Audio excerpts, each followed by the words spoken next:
Okay, we're going to finish off our discussion of differential equations by looking at an important class of equations, which are exponentials.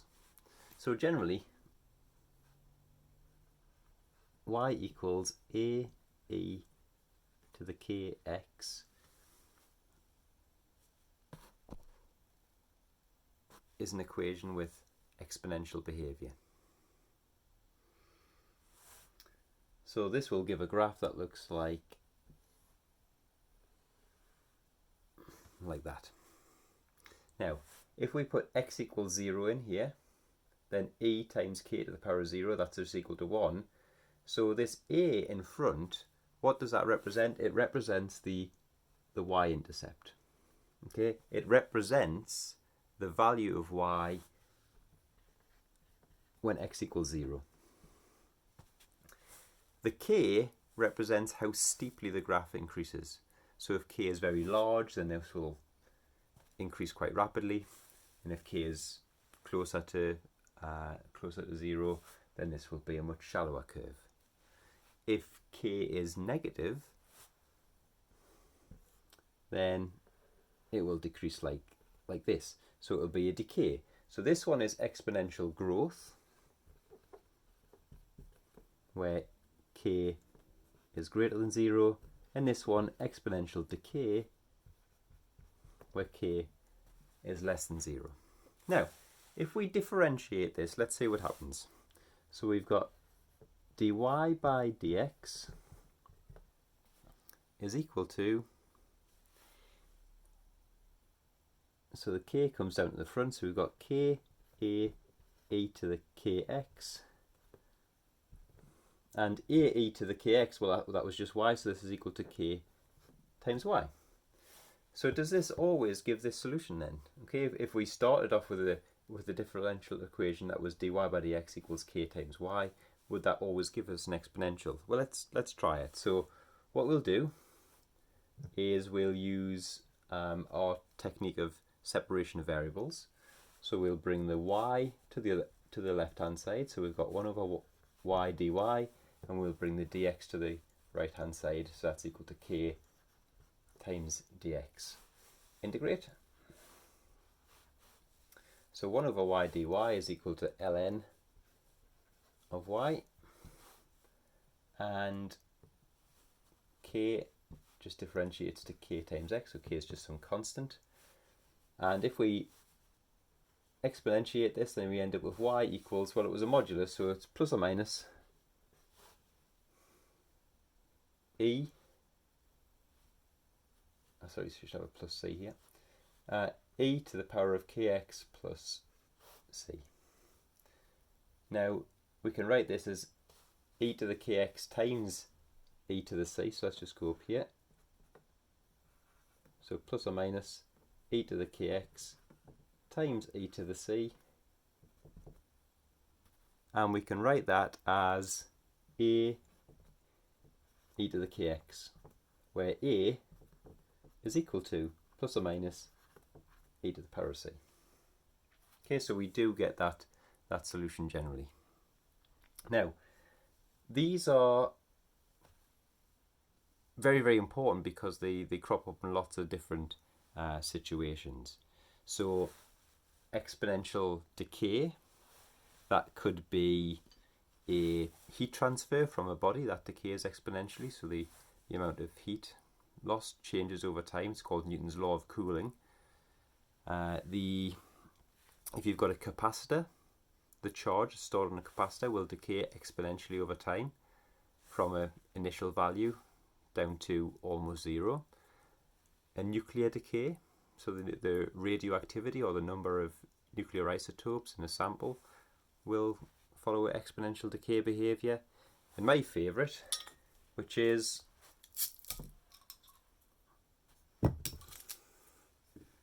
the head of a beer. So if I put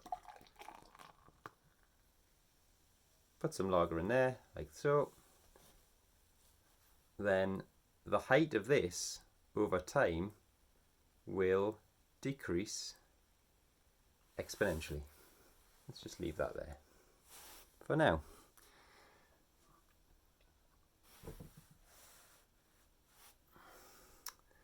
So, exponential growth, on the other hand, well, various versions of that as well. So we can have nuclear chain reactions. So in a nuclear chain reaction, an isotope, a radioactive isotope, absorbs a neutron, which causes it to become unstable, and it fissions, it splits up. And as it does so, it releases more neutrons, which can then be absorbed by further radioactive nuclei. And the process continues, and usually it's 2 or 3 neutrons that are released in each step. And that causes an exponential decay, because in each step the number gets very, very large. Now if that's controlled, that's what happens in a nuclear power station. If that's uncontrolled, you've got a nuclear bomb. Another example where you get this is if you've ever had a microphone close to a speaker, you get positive feedback, so you get that loud crackling. If you've stood too close, or if you play, say, a guitar and you go too close to the amplifier, then you get positive feedback. You might also have compound interest on a bank account, so where you get interest paid at a continuous rate, then your bank account will increase exponentially over time. It might not be a fast increase, but it will go up. For computing students, processing power has followed a roughly exponential behaviour for a long time. This is something called Moore's law, and it can't go on forever. Maybe it'll change when quantum computers become more viable, who knows. And certainly of immediate use to us is understanding viruses. So a virus in a population will increase at first exponentially. It won't continue exponentially forever. It can't do, because eventually too many people would have it. Okay, so it will tail off. So it'll start exponentially, and actually it will at some point tail off again, and it follows what's called a logistic equation. Okay, so we get this sort of S-shaped curve in reality. Now let's just look at one quick example to finish. So let's say we had a population. Let's rip some of this off.